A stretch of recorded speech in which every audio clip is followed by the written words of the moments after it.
అధ్యాయంలోనికి ప్రవేశిస్తాం. మరలా సమూయేలు మొదటి గ్రంథము 4వ అధ్యాయము మొదటి 11 వచనాలను మనం మార్చి చదువుతాం. సమూయేలు మొదటి గ్రంథము 4వ అధ్యాయము మొదటి 11 వచనాలను మార్చి చదువుతాం. ఇశ్రాయేలీలు ఫిలిస్తీయులతో యుద్ధము చేయుటకై బయలుదేరి ఎబెనేజరులో దిగగా ఫిలిస్తీయులు అఫేకులో దిగిరి.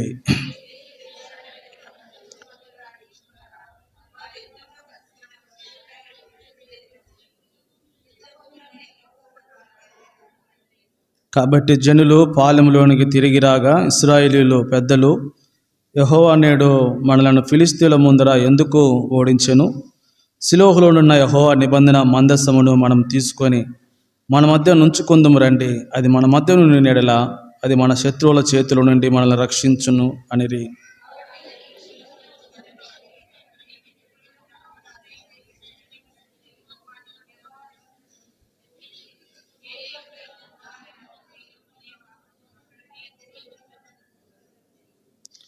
యెహోవా నిబంధన మందసము దండులోనికి రాగా ఇశ్రాయేలులందరూ భూమి ప్రతిధ్వనించినంత గొప్ప కేకలు వేసిరి.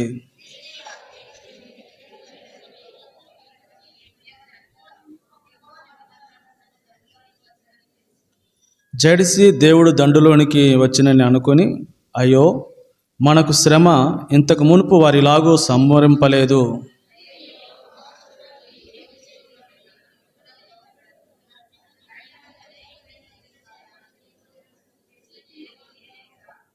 ఫిలిస్తీయులారా, ధైర్యం తెచ్చుకొని వారు మీకు దాసులైనట్టు మీరు హెబ్రీయులకు దాసులు కాకుండా బలాఢ్యులై యుద్ధము చేయడని చెప్పుకొనిరి.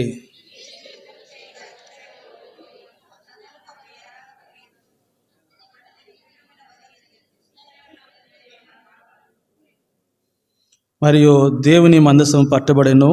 అదియుగాక హోఫ్ని ఫినెహాసులను ఏలి యొక్క 2 కుమారులు హతులైరి. ప్రభు సాయం కొరకై ప్రార్థన చేస్తాం. ప్రేంగల తండ్రి, వందన స్తోత్రాలు. వ్యక్తిగతంగా ఇంతవరకు ప్రభుని స్తుతించి ఆరాధించట్లో సహాయపడ్డారు. తిరిగి మా ఎదుటించబడిన బలను బట్టి మిమ్మల్ని స్తుతిస్తున్నాం. అందులో యోగ్యంగా మేము ప్రవేశించినట్లు దేవా, మీరే వాక్యపు వెలుగులో మా జీవితాలను పరీక్షించుకునేందుకొరకై నాతో మీరు మాట్లాడుతురండి. మీ దాసుని ఆత్మ అభిషేకమును కోరుతూ యేసు పరిశుద్ధ నామమున ప్రార్థిస్తున్నాము తండ్రి, ఆమేన్. సమూయేలు మొదటి గ్రంథము గత వారము 3వ అధ్యాయాన్ని సమూయేలును గురించి మనము జ్ఞాపకం చేసుకుంటూ వచ్చాం. ఈ దినము సమూయేలు మొదటి గ్రంథము 4వ అధ్యాయంలోనికి ఆరాధన కొరకే మనము ఎబెనేజరును గురించి చూస్తూ వచ్చాం. ఎబెనేజరు అనే మాటకి సహాయపు రాయి అని. కాబట్టి ఇశ్రాయేలీలు ఎబెనేజర్లో ఉన్నారు. ఫిలిస్తీయులేమో ఎక్కడున్నారంట? అఫేకులో ఉన్నారంట. అఫేకు అని అంటే బలం అని అర్థం. కాబట్టి ఫిలిస్తీయులు అఫేకులో దిగి ఉన్నారు, ఇశ్రాయేలీలు ఎబెనేజర్లో ఉన్నారు. ఈ 4వ అధ్యాయము మొదటి 11 వచనాలలో, కాబట్టి నేను క్లుప్తంగా దాని సారాంశము ఈ దినం మనం మూలాంశముగా నేను మీకు జ్ఞాపకం చేయాలనుకున్న ఒక మాట, అది ఏమిటి అని అంటే 2వ వచనములో ఫిలిస్తీయులు ఇశ్రాయేలు మీద తమను యుద్ధ పంక్తులుగా తీర్చుకొనగా ఇశ్రాయేలీలు ఫిలిస్తీయులు ఎదుట ఓడిపోయి, 2వ వచనములోనూ తర్వాత 10వ వచనంలో కూడా చూస్తాం. అంటే ఇక్కడ ఫిలిస్తీయులు ఇశ్రాయేలీలతో, లేకపోతే ఇశ్రాయేలీలు ఫిలిస్తీయులతో మధ్య జరిగినటువంటి యుద్ధము. కాబట్టి ఈ యుద్ధమును గురించి దినము మనము కొన్ని సంగతులను చూస్తాం. చూడండి, దేవుని ప్రజలైనటువంటి ఇశ్రాయేలీలు కాబట్టి ఇప్పుడు ఫిలిస్తీయులతో యుద్ధము చేయుటకై బయలుదేరి ఎబెనేజర్లో దిగారు అంట. కాబట్టి మనం ఈ మాట చదువుతున్నప్పుడు ఏం ఇశ్రాయేలీలకి ఏం పని లేదా అనుకుంటాం కదమ్మా. ఏం ఊరకుండోళ్ళు ఉండకుండా ఆ ఫిలిస్తీన్ల జోలి పోవటం ఎందుకు ఇల్లు అన్నట్లు ఉంటుంది కదా. ఇప్పుడు ఎవరు వెళ్ళారు ముందు యుద్ధానికి? ఇశ్రాయేలీలే వెళ్ళారు. కానీ ఎందుకు వెళ్ళారు, చేయటం అవసరమే అనే సంగతి తర్వాత మనం చూస్తున్నప్పుడు మనకు అర్థమవుతుంది, తర్వాత మనం చూస్తాం. సరే, ఇప్పుడు ఇశ్రాయేలీలే ఫిలిస్తీన్ల మీదకి యుద్ధానికి వెళ్ళారు. యుద్ధము ఎన్ని పర్యాయాలు జరిగింది? 11 వచనాల్లో ఏమా 2 పర్యాయాలు జరిగింది కదా. మొట్టమొదటి యుద్ధానికి ఎంతమంది చనిపోయారంట? మొట్టమొదటి యుద్ధంలో ఇశ్రాయేలీలు ఓడిపోయారు. ఇంచుమించు 4,000 మంది చనిపోయారు. అది సరిపోదన్నట్లుగా మరలా యుద్ధానికి వెళ్ళారు. కాబట్టి ఫిలిస్తీన్లు యుద్ధం చేయగా ఆ తర్వాత ఇశ్రాయేలీలు ఏమైపోయారంట? ఇప్పుడు వాళ్ళు వచ్చి ఉంటారు కదా, మా జోలి మీరు వస్తారని ఇప్పుడు వాళ్ళు వచ్చారు. రెండో పర్యాయం కూడా ఇప్పుడు యుద్ధం చేసినప్పుడు రెండో పర్యాయం కూడా ఇశ్రాయేలీలు ఏమైపోయారు? ఓడిపోయారు. ఓడిపోయి దాదాపు ఈసారి ఎంతమంది? 30,000 కాల్బలము చనిపోయారు. అంటే 2 పర్యాయాలు కూడా ఇశ్రాయేలీలు ఫిలిస్తీన్ల చేతులు ఏమైపోతూ వచ్చారు? ఓడిపోతూ వచ్చారు. సరే, ఇది మన అంశము మనసులో ఉంచుకోనండి అలాగూ. కాబట్టి మనము యుద్ధం దానిలో ఇశ్రాయేలీలు ఓడిపోవటం అనేది. కాబట్టి నేను ఇశ్రాయేలీలు ఫిలిస్తీన్లతో యుద్ధము చేయుటకై మొదటి తలంపులో ఆ మాట చూస్తున్నాం. మొదటి వచనం, ఇశ్రాయేలీలు ఫిలిస్తీన్లతో యుద్ధము చేయుటకై. అంటే ఇశ్రాయేలీలు ఫిలిస్తీన్లు కాబట్టి ఏం చేస్తూ ఉన్నారు? ఇప్పుడు వారి మధ్య యుద్ధము జరుగుతూ ఉంది. ఇటువంటి ఒక సందర్భాన్ని నేను నిర్గమకాండంలో మీకు జ్ఞాపకం చేస్తాను. నిర్గమకాండము 17వ అధ్యాయము, నిర్గమకాండము 17వ అధ్యాయము 16వ వచనం. అమాలేకీయులు తమ చేతిని ఎత్తిరి గనుక యెహోవాకు అమాలేకీయులతో తరతరములకు యుద్ధము. కాబట్టి ఫిలిస్తీన్లతో ఇశ్రాయేలీలకు ఫిలిస్తీన్లతో ఎప్పుడు యుద్ధమే. ఆ తర్వాత ఇప్పుడు అమాలేకీయులతో కూడా యెహోవాకు అమాలేకీయులకు తరతరం యుద్ధం అని అంటే ఇప్పుడు మనకు కూడా ఎవరితో యుద్ధము? అమాలేకీయులతో కూడా మనకు తరతరములకు ఏంటి? యుద్ధమే అన్నమాట.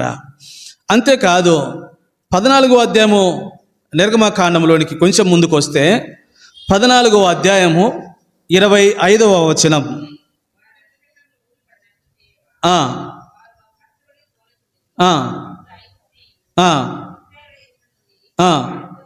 ఇశ్రాయేలీయులు ఎదుటి పారిపోదాం రండి.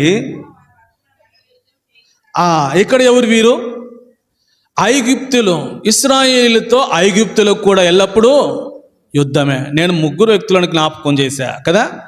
ఒకటి, ఇశ్రాయేలీయులతో ఫిలిస్తీన్లకు యుద్ధమే, ఇశ్రాయేలీయులతో అమాలేకీయులకు యుద్ధమే, ఇశ్రాయేలీయులతో ఐగుప్తులకు కూడా ఎప్పుడూ యుద్ధమే. ఈ మాటలన్నీ జ్ఞాపకం చేసిన ఒక మాట, ఇవన్నీ మనం చూస్తే అసలు మన విశ్వాస జీవితమే ఏంటి? ఎప్పుడు యుద్ధములే కదా. మనం ఎప్పుడు కూడా ఏం చేయవలసినటువంటి వారి అని అర్థమవుతుంది?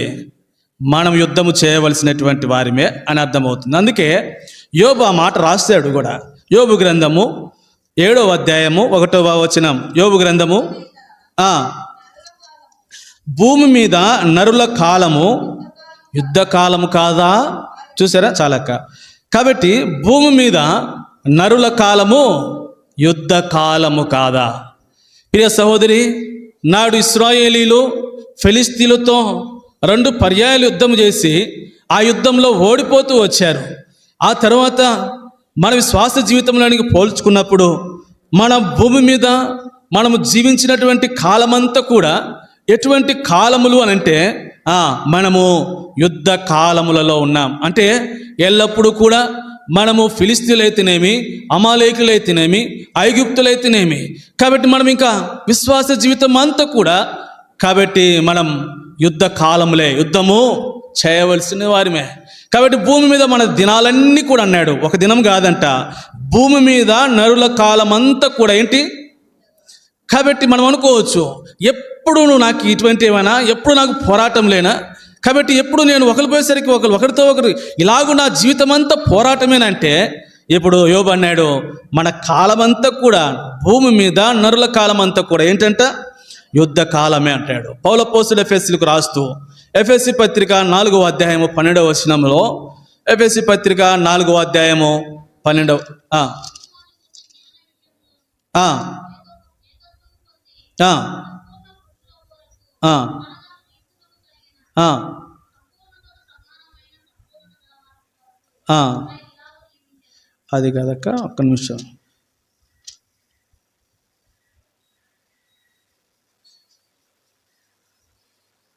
తిమోతి రాస్తూ పౌలు అపోస్తలుడు తిమోతి పత్రిక 2వ అధ్యాయం 3వ వచనం. 2 తిమోతి 2వ అధ్యాయము.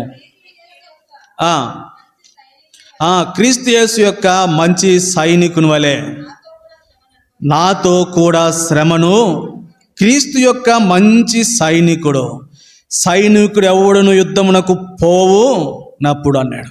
అంటే సైనికుడిగా ఎప్పుడు కూడా మనము ఏం చేయాలంట?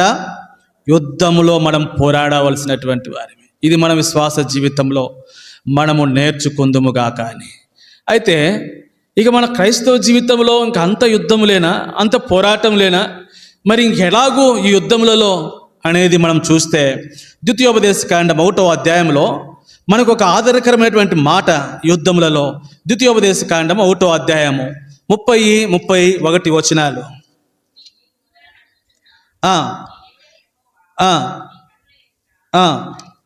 ఐగుప్తులోను అరణ్యములోను మీ కొరకు చేసినట్టు మీ పక్షమున యుద్ధము. కాబట్టి మనం ఏం భయపడాల్సిన పనిలే. కాబట్టి ఈ యుద్ధములలో మన జీవిత దినాలన్నీ యుద్ధ దినాలే. కాబట్టి అయినప్పటికీ సరే ప్రభు మనకి ఇచ్చినటువంటి ఒక ఆదరణకరమైన మాట ఏంటి అని అంటే, కాబట్టి మీ పక్షమున దేవుడు ఏం చేస్తాడంట? కాబట్టి యుద్ధము చేయనటువంటి వాడిగా ఉన్నాడు దేవుడే. మన పక్షమున యుద్ధమును చేసేటువంటి వాడిగా ఉన్నాడు. దినవృత్తాంతాల 2వ గ్రంథము 32వ అధ్యాయము 8వ వచనం. దినవృత్తాంతాల 2వ గ్రంథము 32వ అధ్యాయము 8వ వచనం. మనకు మానవ సంబంధమైన బాహువే మనకు సహాయము చేయుటకును మన యుద్ధములను జరిగించుటకు. కాబట్టి యుద్ధములలో మన యుద్ధములన్నీ జరిగించటానికి మన దేవుడైనటువంటి యెహోవా మనకి ఏంగా ఉన్నాడంట? తోడుగా ఉన్నాడు. కాబట్టి దేవుడు మన పక్షమున యుద్ధము చేయటమే కాదు, మన దేవుడైన యెహోవా మనకు సహాయం చేయుటకు మన యుద్ధములన్నీ కూడా ఆయన జరిగించటానికి. కాబట్టి దేవుడు మనకు ఎలాగుంటాడంట? సహాయకుడిగా ఉంటాడంట. ద్వితీయోపదేశకాండము 20వ అధ్యాయము 4వ వచనం. ద్వితీయోపదేశకాండము 20వ అధ్యాయము 4వ వచనం. ఆ చివరి మాట నేనే చదువుతాను. మీ కొరకు మీ శత్రువులతో యుద్ధము చేసి మిమ్మును రక్షించువాడు మీ దేవుడైనా. కాబట్టి మీ కొరకు మీ శత్రువులతో దేవుడు ఏం చేస్తాడంట? కాబట్టి ఉదయకాల సమయం ప్రియ సహోదరి, ఈ యుద్ధముల గుండా మనం వెళుతూ ఉంటే ప్రభు మనకిచ్చినటువంటి ఒక అష్యూరెన్స్, నిశ్చయత ఏంటి అని అంటే, మన దేవుడే మన పక్షమున శత్రువులతో ఏం చేస్తాడంట? యుద్ధము చేస్తాడంట. కాబట్టి మన జీవిత దినాలన్నీ కూడా కాబట్టి యుద్ధ దినాలే కనుక మనం ఎప్పుడు కూడా ఏం నేర్చుకుందాం? పోరాటమును నేర్చుకుందాం. సైనికుని వలె మంచి పోరాటమును పోరాడదాం. ఈ పోరాటములో కాబట్టి దేవుడు మనతో కూడా ఉండి మన పక్షమున ఉండి దేవుడు మనకేమిస్తూ ఉంటాడంట? విజయమునిస్తూ ఉంటాడు. మన పక్షమున మన శత్రువులతో ఆయనే పోరాడతాడు. మనలో మనకు యుద్ధము చేయట కొరకే మన దేవుడు మనకు సహాయకుడిగా ఉంటాడు. కాబట్టి ఆయనే మన పక్షమున యుద్ధము చేస్తాడు. కాబట్టి కృంగిపోవద్దు. విశ్వాస జీవితంలో పోరాటములో నలిగిపోవద్దు, వెనుతిరగవద్దు. నీ జీవితంలో నీ ప్రభు నీ పక్షమున యుద్ధం చేయవాడు. ఇది మొదటి తలంపు. మొదటి సమూయేలు గ్రంథము 4వ అధ్యాయము. మొదటి సమూయేలు గ్రంథము 4వ అధ్యాయము. మొదటి సమూయేలు గ్రంథము 4వ అధ్యాయము. మరొక తలంపుని జ్ఞాపకం చేస్తాను. మొదటి వచనం. ఇశ్రాయేలీలు ఫిలిస్తీన్లతో యుద్ధము చేయచాలక. కాబట్టి నేను మొదటి తలంపులో జ్ఞాపకం చేశాను, మన జీవిత దినాలన్నీ కూడా యుద్ధ దినాలే అని. కాబట్టి ఇప్పుడు ఎవరితో మనం యుద్ధం చేస్తున్నామని చెబుతున్నాడు. ఇప్పుడు ఎవరితో అంట? ఫిలిస్తీన్లతో యుద్ధము. కాబట్టి ఇప్పుడు ఈ ఫిలిస్తీన్లు ఎవరు అనేది నేను మీకు జ్ఞాపకం చేస్తాను. వీరిని గురించి ఇర్మియా గ్రంథకర్త రాస్తూ వచ్చాడు. ఇర్మియా గ్రంథము 47వ అధ్యాయము 4వ వచనం. ఇర్మియా గ్రంథము 47వ అధ్యాయము 4వ వచనం. ఫిలిస్తీన్లందరినీ లయపరుచుటకును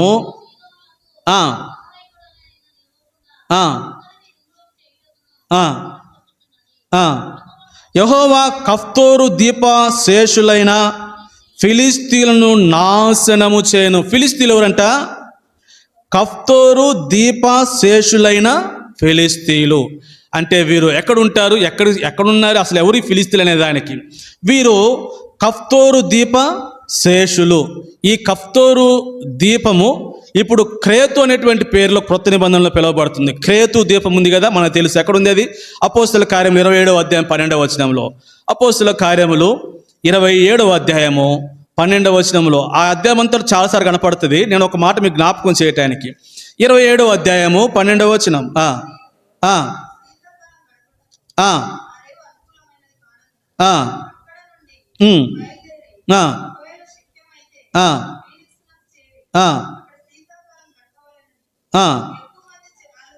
చెప్పిరి అది నైరుతి వాయువ్య దిశలో తట్టున్నటువంటి క్రేతు రేవై ఉండెను. కాబట్టి ఈ ఫిలిస్తీయులు కఫ్తోరు దీపవాసులు అని అంటే ఇప్పుడు క్రొత్త నిబంధనలో దానికి క్రేతు దీపం అని పిలువబడతా వచ్చింది.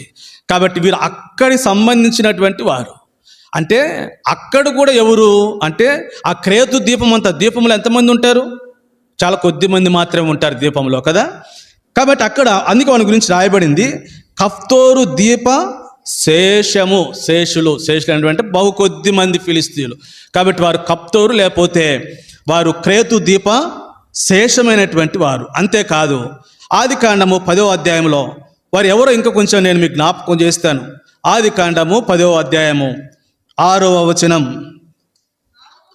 హాము కుమారులు కూషు, మిస్రాయిము, పూతు, కనాను అనువారు. కాబట్టి మనకు తెలుసు నోవాహునకు ఎంతమంది కుమారులు? 3 కుమారులు, యాపేతు, షేము, హాము. కాబట్టి షేము నుంచి, కాబట్టి అబ్రహాము అక్కడి నుంచి ప్రభువైనటువంటి యేసుక్రీస్తు వారు ఈ సంతానం అంతా షేము నుంచి వస్తే ఆ తర్వాత యాపేతు అంటే విశాలపరచబడటం. ఆ తర్వాత మనం చూస్తాము హాము సంతతిని. హాము ఎవరంటే వీరు హాము శపించబడినటువంటి వాడు. హాము ఎవరు? కాబట్టి తన తండ్రి దిశమూలం చూసినటువంటి కనాను శపితమైనటువంటి వాడు. అందుకే ఇప్పుడు ఈ ఫిలిస్తీయులు ఎవరు? 14వ వచనాన్ని చదువుతాం. 10:14. పుత్రశీలను కస్లుహీనులను కఫ్తోరీలను కనెను. ఫిలిస్తీయులు కస్లుహీనులలో నుండి, ఈ కస్లుహీనులు ఎవరు? హాము సంతతి వారు. అంటే ఇప్పుడు ఫిలిస్తీయులు ఎవరు? హాము సంతతి వారు. హాము సంతతిలో కూడా కాబట్టి వారు కఫ్తోరీలను కనెను. ఫిలిస్తీయులు కస్లుహీనుల నుంచి వచ్చినటువంటి వారు. అంటే ఒక మాట చెప్పాలంటే హాము సంతతి అంటే ఫిలిస్తీయులు శాపగ్రస్తమైన శపితమైనటువంటి వారు అని. కాబట్టి ఇది ఫిలిస్తీయులు వారిని గురించినటువంటి వివరణ. అయితే ఇట్టి ఫిలిస్తీయులు వీరు ఇప్పుడు ఏం చేస్తూ ఉన్నారు? వీరు ఏం చేస్తూ ఉన్నారో చూస్తాం. న్యాయాధిపతుల గ్రంథము 15వ అధ్యాయము 9వ వచనం. న్యాయాధిపతుల గ్రంథము 15వ అధ్యాయము 9వ వచనం. అప్పుడు ఫిలిస్తీయులు బయలుదేరి యూదా దేశములో దిగి చెదరి లేహీలో దోపిడి కొరకై దండును కూర్చిరి. ఇప్పుడు ఈ ఫిలిస్తీయులు ఊరుకుండటంలే. ఏం చేస్తున్నారంటమ్మా? యూదా దేశంలో దిగి యూదా దేశం అంతా చెదిరారంట. అక్కడక్కడ చెదిరి ఏం చేస్తున్నారంట? దోపిడి చేస్తున్నారంట. దోపిడి. ఇప్పుడు చెప్పండి ఇశ్రాయేలీలకి ఏం పని బాట్లేదంటారా ఇప్పుడు? ఇప్పుడు వారిని దోచుకోవటానికి వస్తే వారు యుద్ధం చేయాలా చేయకూడదా? చేయాలా. ఆరంభంలో ఏమనిపిస్తుంది? ఎందుకు వాళ్ళు ఫిలిస్తీయులు కామగుండలు ఉండకుండా వీళ్ళు ఎందుకు పోయి యుద్ధానికి పోయారు అనిపించిందా లేదా? కాబట్టి ఇప్పుడు ఎందుకు యుద్ధానికి వెళ్ళారు వాళ్ళు అంటే వారు యూదా దేశం అంతా అక్కడక్కడ చెదిరి, కాబట్టి యూదా దేశం అంతట్లో వారు ఏం చేస్తూ ఉన్నారంట? వారు దోచుకుంటూ ఉన్నారంట. యూదా అనేది తన ప్రజలైనటువంటి ఇశ్రాయేలుకు ప్రభుత్వించినటువంటి స్వాస్థ్యమైనటువంటి దేశం. అంటే ఇప్పుడు చెప్పండి, తన ప్రజల యొక్క స్వాస్థ్యమును ఈ ఫిలిస్తీయులు ఏం చేస్తూ ఉన్నారు? దోచుకుంటూ ఉన్నారు. పోతే పోయిందని ఉందామా ఏమా? కాబట్టి వీళ్ళు దోచుకున్నారు. ఇట్టి వారితో మనం ఖచ్చితంగా ఏం చేయాలి? యుద్ధము చేయాలి. కాబట్టి ఈనాడు కూడా ఈ ఫిలిస్తీయుల వంటి మన శత్రువులు ఉన్నారు. కాబట్టి నేను ఇందాక ఆరాధనలో జ్ఞాపకం చేశాను.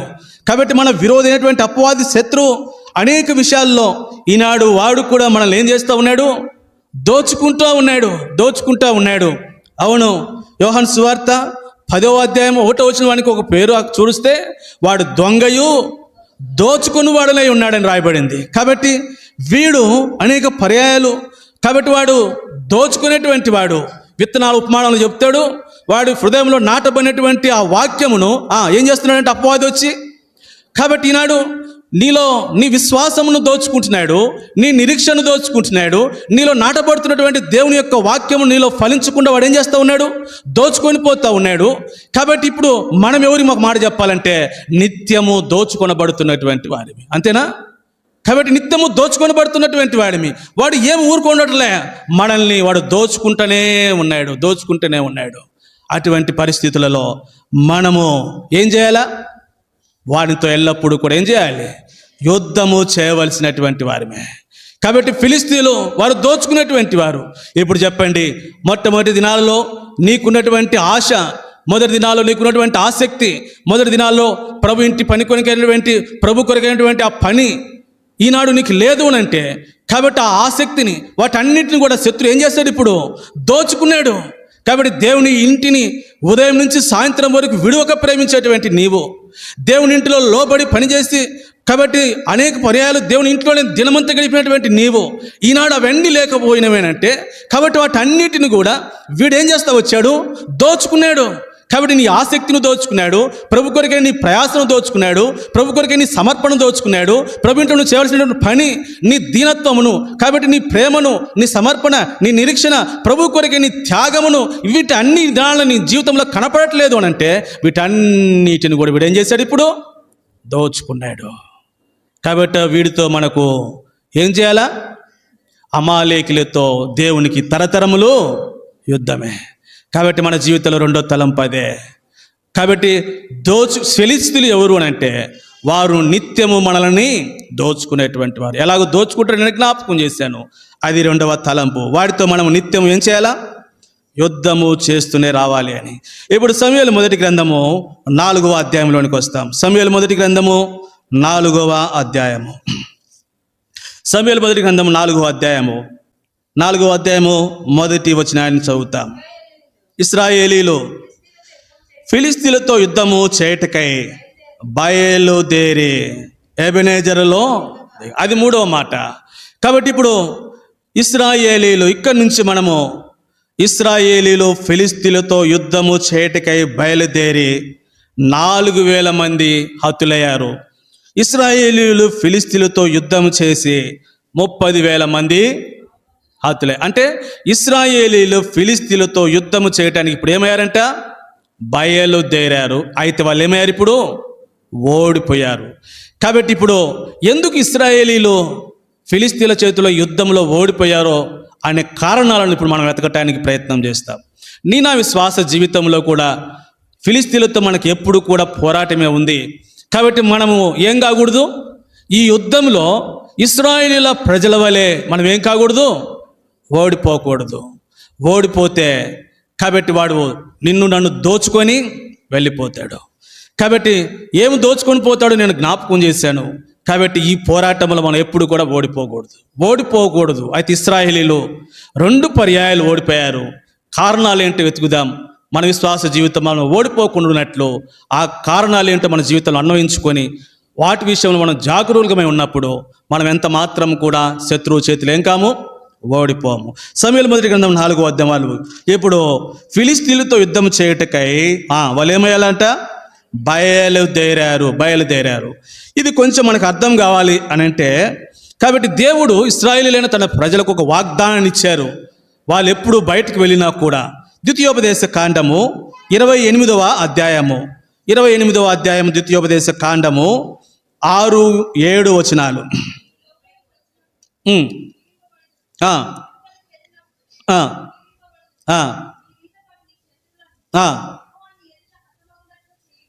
నీ మీద పడు నీ శత్రువులను యెహోవా నీ ఎదుట హతమగునట్లు చేయను. వారొక త్రోవను నీ మీదకు బయలుదేరి వచ్చి 7 త్రోవల్లో నీ ఎదుట నుండి పారి పోవుదురు. కాబట్టి వెలుపలికి వచ్చినప్పుడు, కాబట్టి ఏమవుతారంట, వారిగిన మీరు వెలుపలికి వచ్చినప్పుడు నీ మీద పడు నీ శత్రువులను యెహోవా ఏం చేస్తాడు, నీ ఎదుట హతమగునట్లు చేస్తాడు. ఇశ్రాయేలు ప్రజలకు దేవుడు ఇచ్చేటువంటి వాగ్దానం.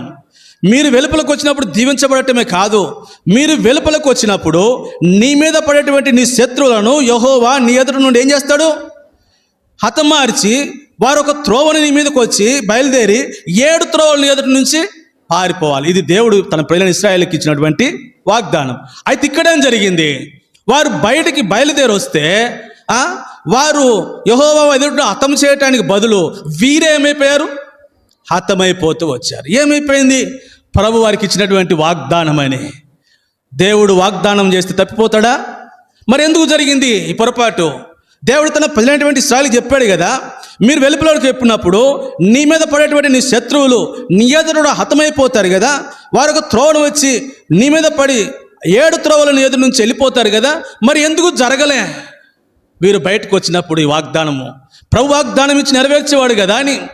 అయితే అక్కడ ఇశ్రాయేలు పక్షాన్ని ఈ వాగ్దానము ఎందుకు జరగలేదు అని, ఎందుకు జరగలేదు కారణం చూపిస్తా. ఇప్పుడు సంఖ్యాకాండము 27వ అధ్యాయంలోనికి వస్తాం. సంఖ్యాకాండము 27వ అధ్యాయము, సంఖ్యాకాండం 27వ అధ్యాయము 2వ వచనం.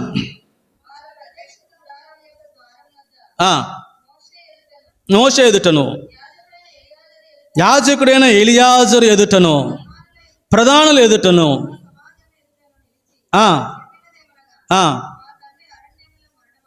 అక్కది కదక్క,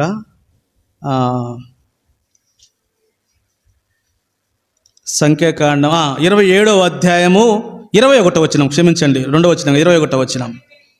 యాజకుడైన ఎలియాజరు ఎదుట అతడు నిలవగా అతడు యెహోవా సన్నిధిని ఊరీము తీర్పు వలన అతని కొరకు విచారింపవలెను.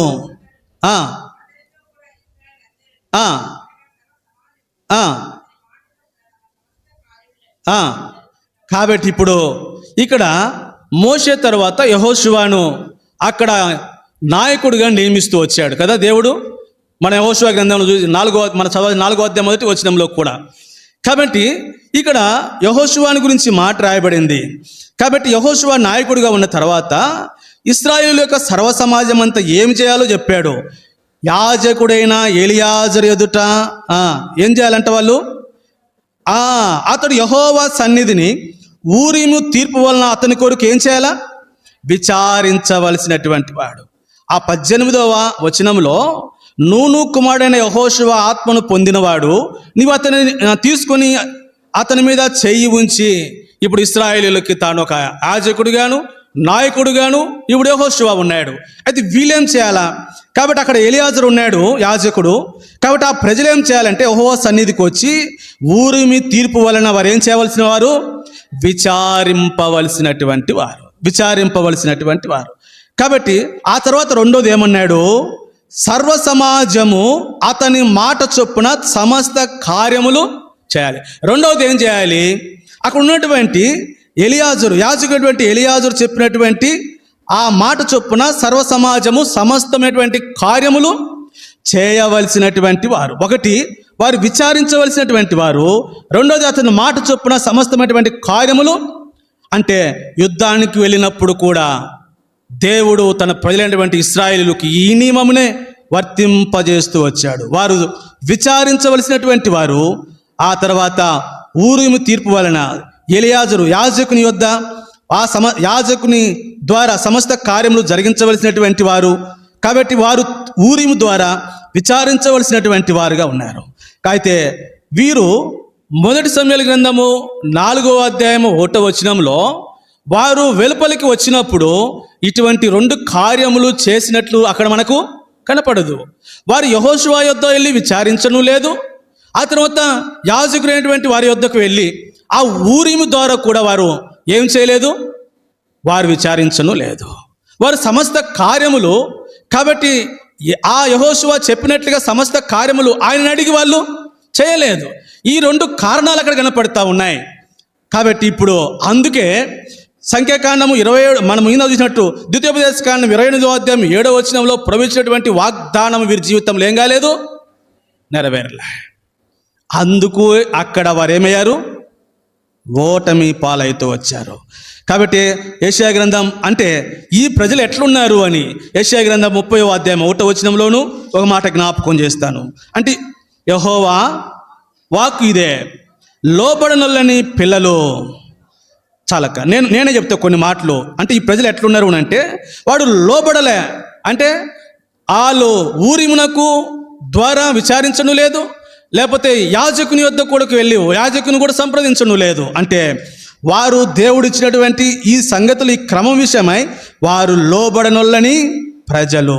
రెండవదిగా నన్ను అడగక ఏం చేశారంట? ఆలోచన. ప్రభుని అడగలేదు, ప్రభుని అడగకుండానే వారు ఆలోచన చేస్తూ వచ్చారు. మూడోది 31వ అధ్యాయము 1వ వచనం, 31వ అధ్యాయము 1వ వచనం. మూడోది పరిశుద్ధ దేవుని లక్ష్య పెట్టలేదు. 4 యెహోవా యొద్ద విచారింపను లేదు. 4 పొరపాట్లు వాళ్ళు చేస్తూ వచ్చారు. 1 కాబట్టి వారు ఆ నియమమునకు వాళ్ళు ఏం చేయలేదు, లోబడలేదు. రెండవది ఆయనను అసలు అడగకుండానే వారు సొంత ఆలోచన చేస్తూ వచ్చారు. మూడోది తన దేవుడైనటువంటి యెహోవాను వారు అసలు లక్ష్య పెట్టలేదు, అంటే ఊరిము ప్రభుని చూపిస్తూ ఉంది. తర్వాత ఆయన యొద్ద అసలు వారు విచారింపను కూడా లేదు. 4 కారణాలు ఇక్కడ మనకు కనపడుతూ ఉన్నాయి. అందుకని వీరు ఆ యుద్ధంలో ఏమైపోయారమ్మా, ఓడిపోతూ వచ్చారు. ఇదే సందర్భము దావీదు యొద్దకు వెళ్ళి చూద్దాం. దావీదు యొద్దకు వెళ్ళి చూస్తే సమూయేలు మొదటి గ్రంథం 23వ అధ్యాయంలో దావీదు విషయంలో చూస్తే సమూయేలు మొదటి గ్రంథము 23వ అధ్యాయము దావీదు ఎట్లున్నాడు అని 23వ అధ్యాయము 2వ వచనం.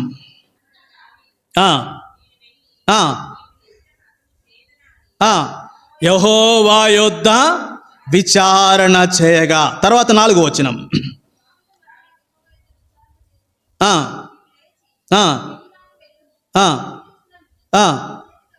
కాబట్టి దావీదు మరలా యెహోవా యొద్ద, అంటే ఇప్పుడు దావీదు చేసినటువంటి ఈ పని ఈ ఇశ్రాయేలీయులు ఏం చేయలేకపోయారు. కాబట్టి దేవుడు వీరికి అందుబాటులో, వీరు షిలోహులోనే ఉన్నారు. షిలోహులో ఏముంది? షిలోహులో దేవుని మందిరం ఉంది. కాబట్టి వీరికి దేవుని మందిరం ఉంది, వీరికి ఊరీము ఉంది, వీరికి తుమ్మీము ఉంది, వీరికి యోఫోతులు కూడా ఉన్నాయి. దేవుడు ఇవన్నీ కూడా తన ప్రజలైనటువంటి ఇశ్రాయేలీయులకు ఏం చేశాడు? ఏంటి అమ్మ ఇవన్నీ? షిలోహులో ఉన్నటువంటి దేవుని మందిరం ఉంది వాళ్ళకి. ఆ తర్వాత వారికి ఊరీము ఉంది, తుమ్మీము ఉంది, యోఫోతు కూడా ఉంది. ఇవన్నీ కూడా వీటి కొరకు వీటన్నిటిని దేవుడు వారికి ఏం చేశాడు?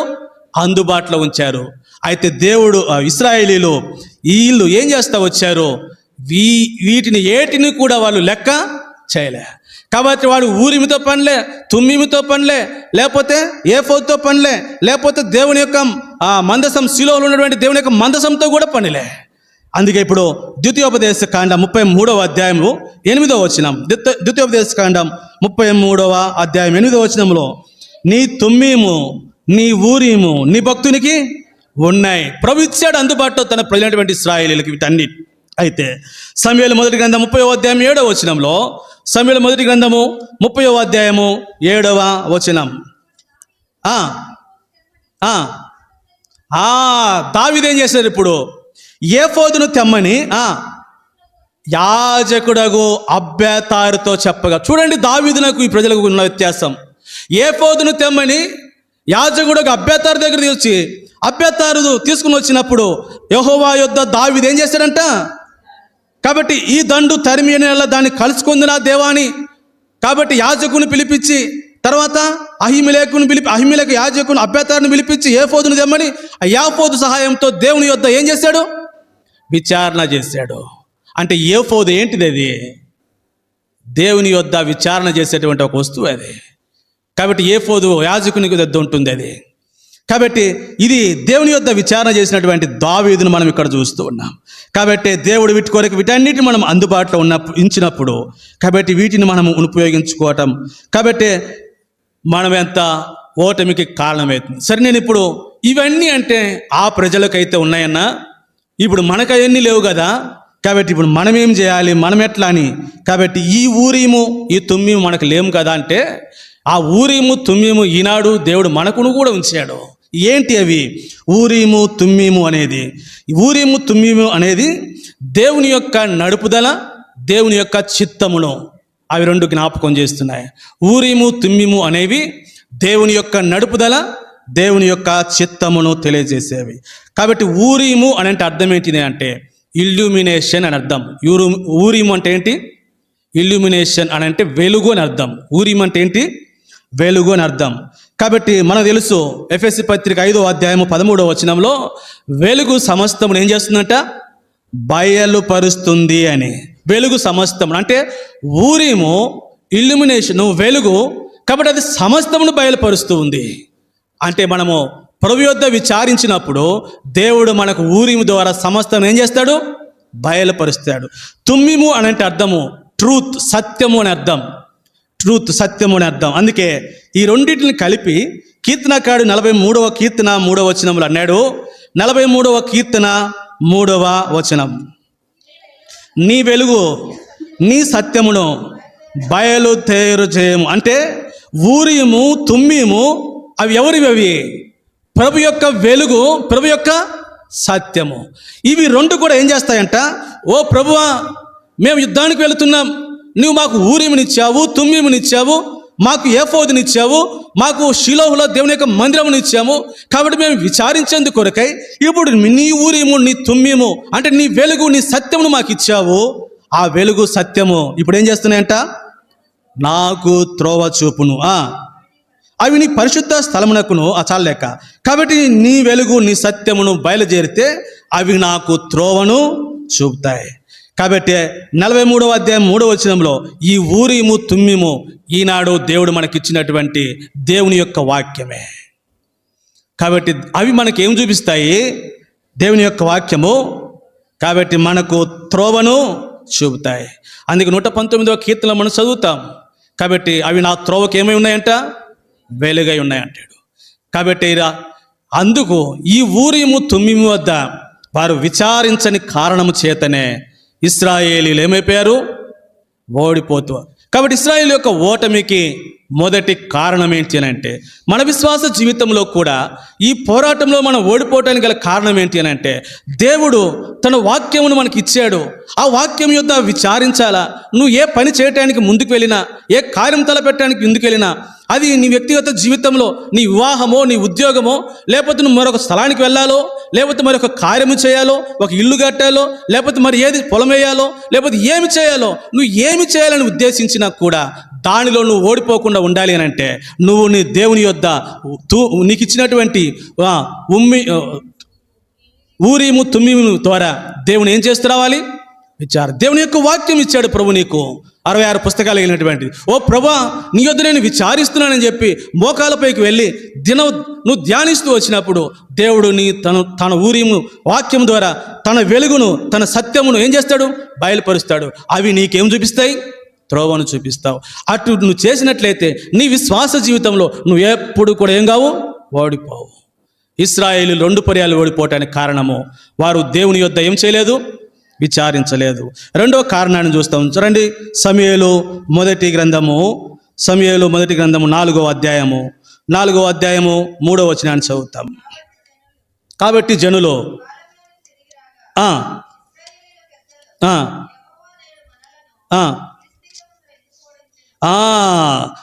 ఇక రెండవ కారణాన్ని జ్ఞాపకం చేస్తున్న వాళ్ళు ఓడిపోవటానికి.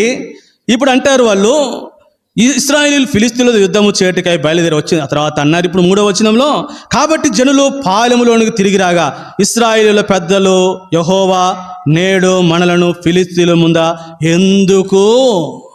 ఎవరు అంటున్నారమ్మ? ఇప్పుడు ఇశ్రాయేలీయుల పెద్దలంతా కూర్చొని, ఏమి దేవుడు మనల్ని ఎందుకు ఓడింపజేశాడు? మనం ఆయన ప్రజలం కదా అంటే వీళ్ళు ఏం చేస్తున్నారు? దేవుణ్ణి ఇప్పుడు దేవుణ్ణి మమ్మల్ని ఎందుకు ఓడించాడు అని ఆయన చెప్పటంలో, కాబట్టి వాళ్ళు ఎందుకు ఓడిపోయారో వాళ్ళు పరీక్షించుకోవట్లే. దేవుడు ఎందుకు మమ్మల్ని ఓడించారు అంటున్నారు కదా. దేవుడు ఓడించాడమ్మ వాళ్ళని అంటే వాళ్ళు ఓటమికి కారణం నేను మొదట జ్ఞాపకం చేశా. కాబట్టి వారి ఓటమికి కారణం ఏంటో విచారించుకోకుండా వారు ఏమంటారంటే, ఎందుకు ఓడిపోయాము, ఎందుకు దేవుడు మమ్మల్ని ఓడించాడు? ఇంకా అర్థం కావాలంటే రూతు గ్రంథము 1వ అధ్యాయంలో అక్కడ నయోమి ఒక మాట అంటది. రూతు గ్రంథం 1వ అధ్యాయము 21వ వచనం. నేను సమృద్ధి గలదాననై వెళితిని, యెహోవా నన్ను రిక్తురాలినిగా ఎవరు చేశారంటమ్మా? ఎవడు బొమ్మన్నాడు ఏమని? ఏమ్మా నయోముని ఎవరన్నా బొమ్మన్నారా? వెళ్ళేటప్పుడు ఎట్ట పోయిందంట? ఎఫ్రాతాలో ఉన్నప్పుడేమో సమృద్ధిగా ఉందంట, వెళ్ళేటప్పుడు సమృద్ధిగా పోయిందంట. యెహోవా నన్ను ఏం చేశాడు? ఎంత అన్యాయమో! ఎందుకు రిక్తురాలైపోయినావో తాను ఎరగక యెహోవా నన్ను ఏం చేశాడంటాడు. అనేక సార్లు మనము కూడా ఓడిపోవడానికి గల కారణం ఏంటి అని అంటే, ప్రభువా ఎందుకు నా జీవితంలో నేను ఓడిపోతున్నా? కాబట్టి నాలో ఉన్న లోపం ఏంటి, నాలో ఉన్నటువంటి బలహీనత ఏంటి, నేను ఎందుకు ఓడిపోతున్నా అనేది మనం ఏం చేసుకోవాలి? ఎగ్జామిన్ చేసుకోవాలి, సెల్ఫ్ ఎగ్జామిన్ చేసుకోవాలి. ప్రభు బల ఎద్దుకు వచ్చినప్పుడే కాదు, ప్రతి మనుషుడు తనను తాను అది బలం ఎద్దుకు వచ్చినప్పుడే కాదు, ఎవ్రీడే క్రిస్టియన్ లైఫ్లో ప్రతిరోజు నువ్వు ఏం చేస్తూ రావాలి అంటే, ప్రతి దినము కూడా ఎగ్జామిన్ చేసుకుంటూ రావాలి. చేసుకోకపోతే నువ్వేమైపోతావు? ఈ యుద్ధమందు, ఈ పోరాటంలో కాబట్టి మనము ఓడిపోయేటువంటి వారిగా ఉంటున్నాం. న్యాయాధిపతుల గ్రంథము 6వ అధ్యాయము 12, 13 వచనాలు. న్యాయాధిపతుల గ్రంథము 6వ అధ్యాయము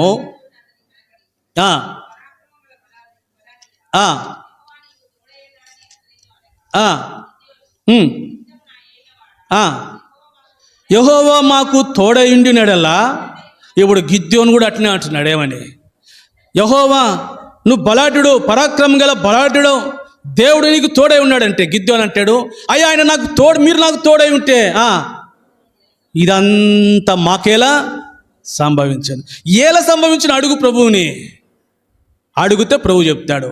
నీకు ఊరిము తుమ్మిముని ఇచ్చాడు కదా, దేవుని వాక్యం ఇచ్చాడు కదా.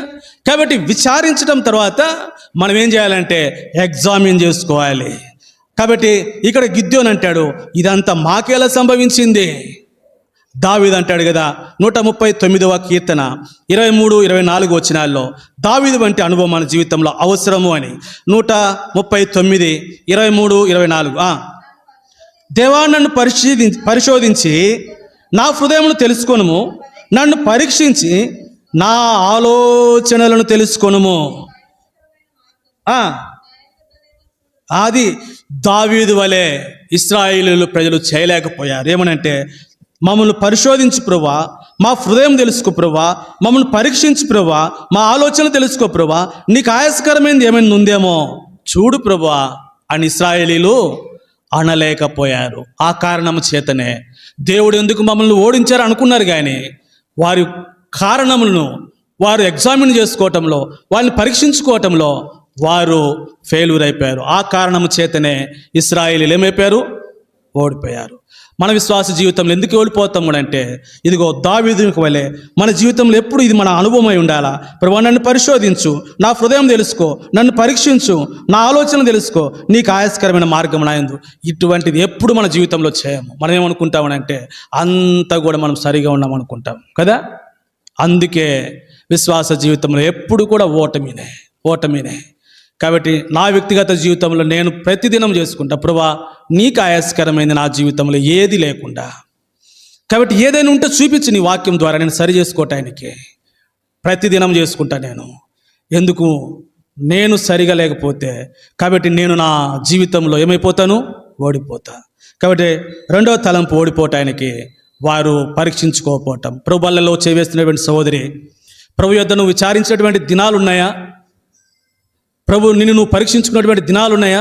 పరీక్షించుకోసారి పరీక్షించుకొని ఆ బలను సమీపించు. మూడవదిగా వారి ఓటమికి సమూయేలు మొదటి గ్రంథము 4వ అధ్యాయము, సమూయేలు మొదటి గ్రంథము 4వ అధ్యాయం. మూడవదిగా 4వ అధ్యాయము 3, నేనే కొన్ని మాటలు జ్ఞాపకం చేస్తాను, ఆలస్యం అవుతుంది కనుక నేనే చదివి వినిపిస్తాను. 4వ అధ్యాయము ఇప్పుడు 3వ వచనంలో ఒక మాట నేను మీకు జ్ఞాపకం చేసుకుందా. వాళ్ళు ఏమన్నారు ఇప్పుడు అని అంటే, ఎందుకు ఓడిపోయినామని, సిలోహులో ఉన్నటువంటి యెహోవా నిబంధన మందసమును మనం తీసుకొని మన మధ్య ఉంచుకుందాము అన్నారు. ఆ తర్వాత ఇప్పుడు 4వ వచనంలో సైన్యములకు అధిపతికి యెహోవా నిబంధన మందసమును తెప్పించిరి. ఇప్పుడు ఉంచుకుందాము అనుకున్న తర్వాత 4వ వచనంలోనికి వచ్చినప్పుడు దాన్ని తీసుకొని వచ్చారు. ఇప్పుడు యెహోవా నిబంధన మందసము దండులోనికి వచ్చింది. కాబట్టి ఇప్పుడు మూడవదిగా నిబంధన మందసం. ఇప్పుడు ఈ నిబంధన మందసమే వాడిని ఓడించింది. అర్థమైందమ్మా? ఇది కొంచెం విచిత్రంగా ఉంది కదా. నిబంధన మందసం లేనప్పుడు ఎంతమంది చనిపోయారు? 4,000 మంది చనిపోయారు. తెచ్చి నిబంధన మందసం పెట్టుకున్నాక ఎంతమంది చనిపోయారు? అంటే ఇప్పుడు నిబంధన మందసం వీరిని ఓడించినట్ల, జయించినట్ల? వీరిని ఓడించడానికి కూడా కారణమైంది ఏంటి? నిబంధన మందసమే. కాబట్టి వారు ఓడిపోవటానికి 3వ కారణము ఈ నిబంధన మందసమే. వాళ్ళు ఏమన్నారు అంటే, నిబంధన మందసమును తీసుకొని మన మధ్య ఉంచుకుందాము అనుకున్నారు. మన మధ్య అంటే ఈ నిబంధన మందసమును వారు ఒక అలంకారముగా పెట్టుకున్నారు.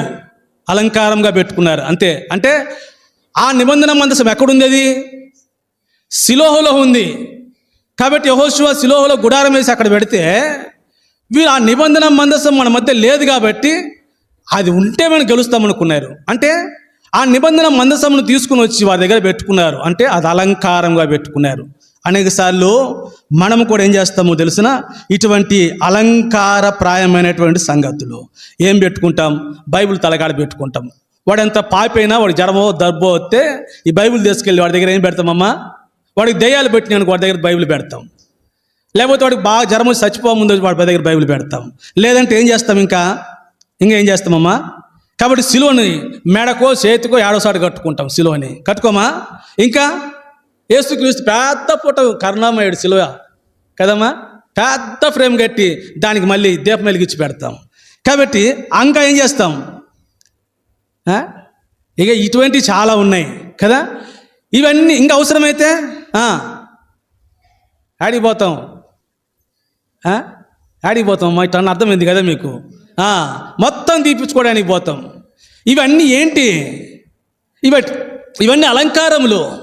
ఇప్పుడు ఇశ్రాయేలు ప్రజలు దేవుని యొక్క మందసమును ఒక అలంకారప్రాయంగా తెచ్చిపెట్టుకున్నారు. అలంకారప్రాయంగా తెచ్చిపెట్టుకున్నారు.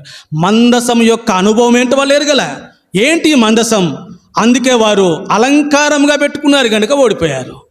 ప్రియ సహోదరి, నీ జీవితము బ్రతుకు మారకుండా బైబిల్ ఏ పాపిస్టు దగ్గర బైబిల్ పెడితే వాడికి పనిచేయదు. ఏ రోగిగస్తు దగ్గర బైబిల్ పెడితే పనిచేయదు. ఈ బైబిల్ ఎక్కడ ఉండాలా? వాడి హృదయంలో ఉండకుండా నువ్వు వెళ్ళి తడకాలు పెట్టినా ఒకటే, ఆ పేదకాలు పెట్టకపోయినా ఒకటే.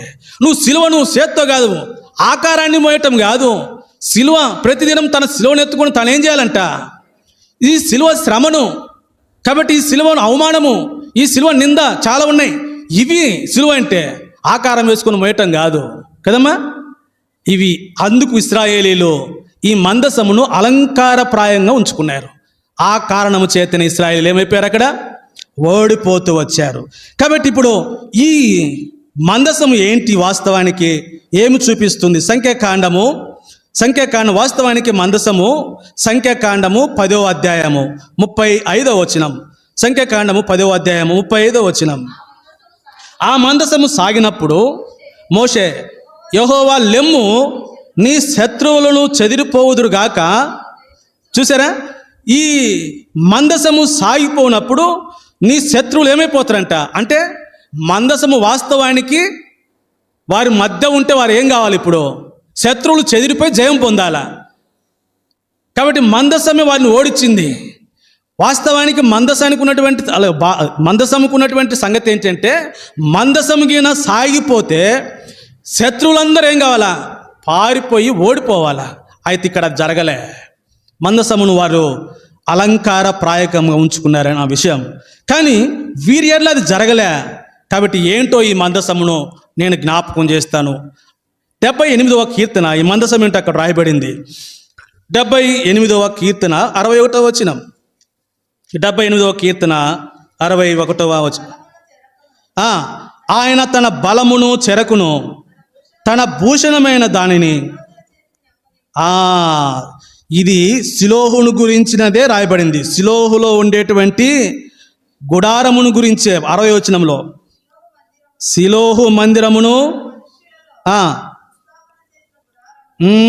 అది. కాబట్టి ఈ అధ్యాయం అంతా మన పైన చదువుకుంటూ వస్తే షిలోహును గురించి రాయబడింది ఇది. కాబట్టి ఈ షిలోహులో ఉన్నటువంటి దేవుని మందిరము మందసము ఇప్పుడు ఏం చూపిస్తుంది? తన యొక్క బలమును, రెండవది తన భూషణము. భూషణము అంటే తెలుగులో ఇక్కడ భూషణము అనే మాట ఇంగ్లీష్లో, కాబట్టి ఏమనుందమ్మా? గ్లోరీ అని ఉంటుంది, మహిమ అని ఉంటుంది. కాబట్టి ఈ మందసం ఏంటి అంటే, ఈ మందసము దేవుని యొక్క బలమును, ఈ మందసము దేవుని యొక్క మహిమను, లేకపోతే దేవుని యొక్క ప్రభావమును చూపిస్తూ ఉంది. మందసం ఏం చూపిస్తుంది? దేవుని యొక్క బలమును, దేవుని యొక్క ప్రభావమును చూపిస్తూ ఉంది. యెహోషువ గ్రంథము 6వ అధ్యాయము 12-13 వచనాలు. యెహోషువ గ్రంథము 6వ అధ్యాయము 12-13 వచనాలు.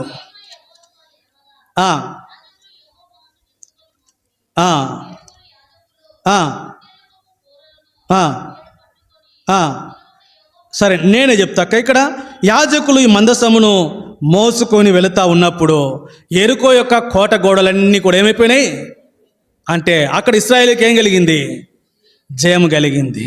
కాబట్టి నేను ఈ మాటలన్నీ జ్ఞాపకం చేయటానికి, మందసము విజయంని తీసుకుని వస్తుంది కానీ ఓటమిని తీసుకురాదు. అయితే ఈ సందర్భంలో ఎందుకు ఓడిపోయారు అంటే, వారు మందసమును అలంకారప్రాయకంగా ఉంచుకున్నారు. ఆ మందసము దేవుని యొక్క బలమును, దేవుని యొక్క ప్రభావమును వారికి చూపిస్తూ ఉండగా, కాబట్టి ఇప్పుడు వారు ఆయన యొక్క బలము మీదను, ఆయన యొక్క ప్రభావం మీదను వారు ఏం కాలేదు, ఆధారపడలేదు. అందుకు ఓడిపోయారు. వారు దేవుని యొక్క బలమును, దేవుని యొక్క ప్రభావమును మీద వారు ఆధారపడలే. అంతేకాదు, మరొక మాట, వాళ్ళు ఓడిపోవటానికి ఆ 4వ అధ్యాయం 1వ వచనం చదువుదామా?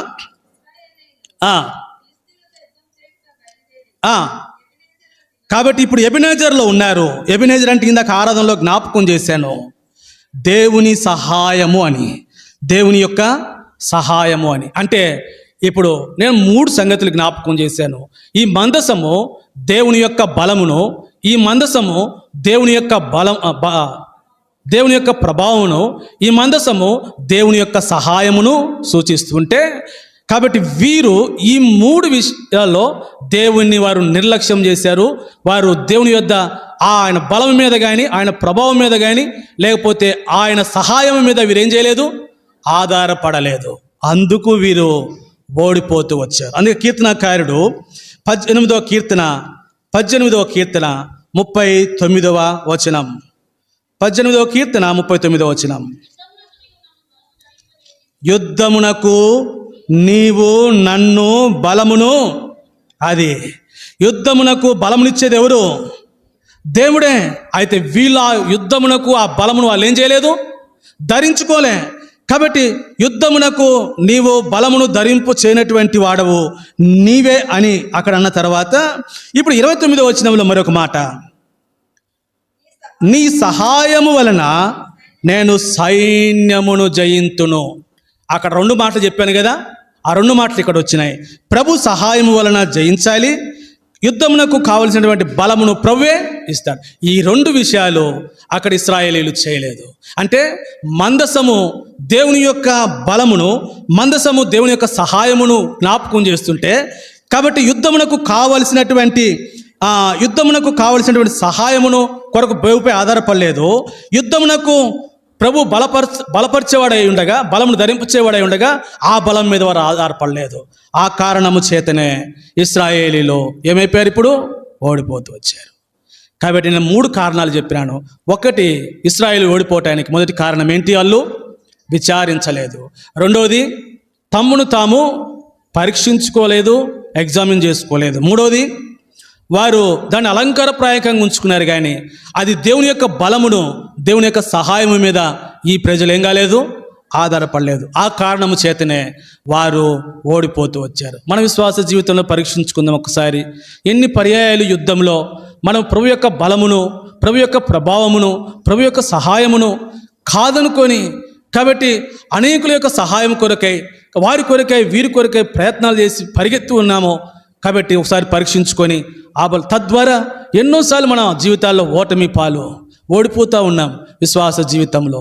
దానికి ఓటమి కారణము ఇది. మూడవది, చివరికి ఒక మాట జ్ఞాపకం చేసి మనం బలలో ప్రవేశిస్తాం. 1 సమూయేలు గ్రంథము 4వ అధ్యాయము 3వ వచనం. 1 సమూయేలు గ్రంథము. కాబట్టి జనులు పాలెంలోనికి తిరిగి రాగా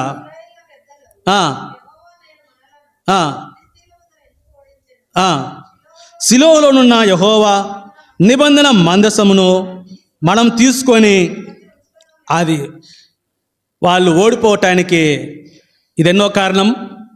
4. ఎందుకనంటే, కాబట్టి శిలోహులో ఉన్న దేవుని మందిరమును, శిలోహులో ఉన్నటువంటి దేవుని మందసమును తీసుకొని మన మధ్య శిలోహులో ఉన్న యెహోవా నిబంధన మందసమును మనం తీసుకొని మన మధ్య ఉంచుకుందాం. చూసారా, అందుకు వీళ్ళు ఓడిపోయారు. దేవుని యొక్క మందసం ఎక్కడుండాలి? శిలోహులోనే ఉండాలా, అంతేనా? శిలోహులో ఉండేటువంటి దేవుని మందసమును వీరేం చేశారు? తీసుకొని వారి మధ్య పెట్టుకున్నారంట. చూడండి, ఇప్పుడు హన్నా విషయంలోనికి వద్దాం. హన్నా శిలోహునకి వెళ్ళిందా? శిలోహులో ఉన్నటువంటి దేవుని యొక్క మందసం తీసుకొని ఆమె దగ్గర పెట్టుకుందా? సరే, అంతకంటే కూడా ఇంకా మనకి వారు ఈ తీసుకొని వారి మధ్య పెట్టుకోవటం, ఇక్కడ తెలుగులో అయితే తీసుకొని అని ఉంది, కానీ ఇంగ్లీష్లో అయితే టేకెన్ అవుట్ ఆఫ్ షిలో అని ఉంది. అంటే శిలోహులో నుండి తీసుకున్నారంట. కాబట్టి ఇది సరైనటువంటి పద్ధతి కాదు. ఒకటి శిలోహులో నుండి తీయటము, రెండోది వారి మధ్యన ఉంచుకోవటం. ఈ 2 తప్పిదాలు చేశారు వాళ్ళు. ఒకటి శిలోహులో నుండి దేవుని మందసమును తీసుకురావటం ఒక తప్పిదం అయితే, తీసుకొచ్చినటువంటి దేవుని మందసమును వారి మధ్య వారు ఉంచుకోవటము అనేది వారు చేసినటువంటి 2వ తప్పు. యెహోషువ గ్రంథము 18వ అధ్యాయము 1వ వచనం. యెహోషువ గ్రంథము ఎక్కడుండాల? శిలోహు, దేవుని మందసం అక్కడ ఉంది. ఇశ్రాయేలీలు ఆ దేశమును స్వాధీనపరుచుకొనిన తర్వాత వారందరూ శిలోహునకు కూడి వచ్చి అక్కడ ప్రత్యక్షపుడు గుడారమును వేసిరి. కాబట్టి శిలోహులో ఒక గుడారం వేసి అక్కడ మందసమును పెట్టారు. కాబట్టి అక్కడ ఉండాలి. దేవుడు, మనము దాని దగ్గరికి వెళ్ళాలి, కానీ దానిని మన దగ్గర తీసుకొని రాకూడదు. అందుకే ఇశ్రాయేలు ప్రజలకు దేవుడు ద్వితీయోపదేశ కాండము 12వ అధ్యాయము 5వ వచనం అక్కడ రాయబడింది స్పష్టంగా. నీ దేవుడైన యెహోవా నీ సమస్త గోత్రములలో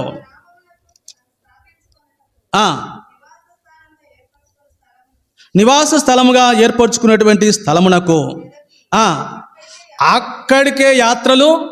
అది వీళ్ళంతా ఇశ్రాయేలు ప్రజలంతా కూడా అక్కడికి వెళ్ళాలా.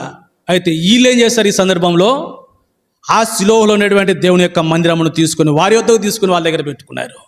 ఆ కారణము చేతిన వాళ్ళు ఏమైపోయారు? ఇప్పుడు ఓడిపోతూ వచ్చారు. వాళ్ళు అక్కడికి వెళ్ళవలసినటువంటి వారు. అంటే దేవుని యొక్క నియమమును ఇశ్రాయేలు ప్రజలు ఏమయ్యారు?